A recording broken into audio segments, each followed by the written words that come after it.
commence pas. Transforme-toi d'abord avant de changer le monde. Cette phrase-là est extrêmement dangereuse, me semble-t-il.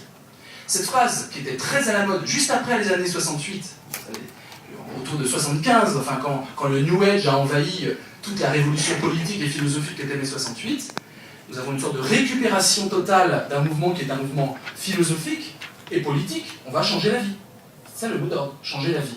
Et donc on va remettre en question toutes les institutions dans lesquelles on veut nous enfermer. La société, le capitalisme, à l'époque c'était la bureaucratie et le capitalisme qui étaient visés, veulent nous enfermer dans des institutions, des choses qu'on n'a pas choisies. Un amour fait dans le petit couple bourgeois, une famille faite avec papa, maman, et papa qui a un rôle très précis, etc.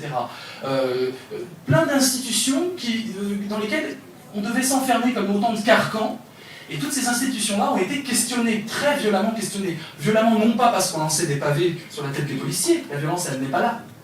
C'est une violence philosophique.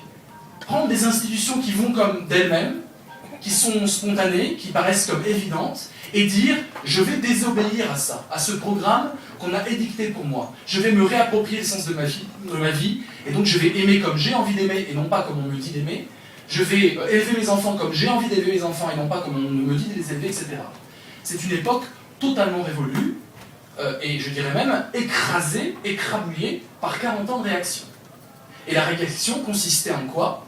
Consistait à dire « ne vous occupez pas de changer le monde, arrêtez avec ces délires qui sont des délires politiques, ça ne vous concerne plus.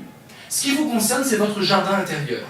Ce qui vous concerne, c'est cultiver votre petit moi. Il est tellement formidable, votre petit moi. Et votre corps, il faudrait faire un peu de bodybuilding pour le redresser. Et puis, les instituts de beauté ont commencé à fleurir dans les années 80. Ça n'existait pas avant, la beauté. Regardez les films des années 68, où on s'habillait avec des pulls. La parole et marque. Les marques, c'était juste l'ennemi absolu. Afficher une marque, c'était devenir un panneau publicitaire. Donc, il y a 40 ans de réaction, mais à tout craint. Quand on réalise que nous sommes encore aujourd'hui dans une ère de réaction à ces années-là, à tel point que le président de la République aujourd'hui n'a qu'une seule idée en tête en 2007, quand il est dans la campagne présidentielle, une seule idée, on est en 2007, il faut liquider l'héritage de mai 68. Qu'est-ce que ça fait là? On est en 2007, c'est passé, personne n'en parle, et voilà, c'est encore une idée obsessionnelle pour une certaine vision du monde, qui est une vision du monde qui nous présente un bonheur tout à fait précis.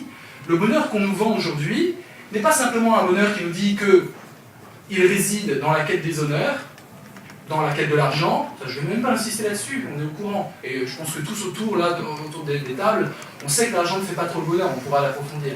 Et puis la quête du pouvoir, le bonheur ne réside pas là-dedans. On nous vend ce bonheur-là. Et au bout du compte, ce qui est exclu aujourd'hui dans le bonheur, c'est ce qui pour moi peut-être peut faire sens, c'est-à-dire, excusez-moi le gros mot, la gentillesse. On avait même oublié que ça pouvait être un mot intéressant, la gentillesse.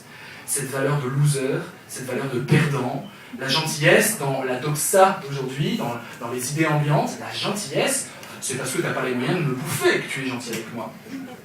La gentillesse, c'est le bonnet, d'ailleurs c'est devenu, il est gentil, c'est devenu, il est idiot. Réellement.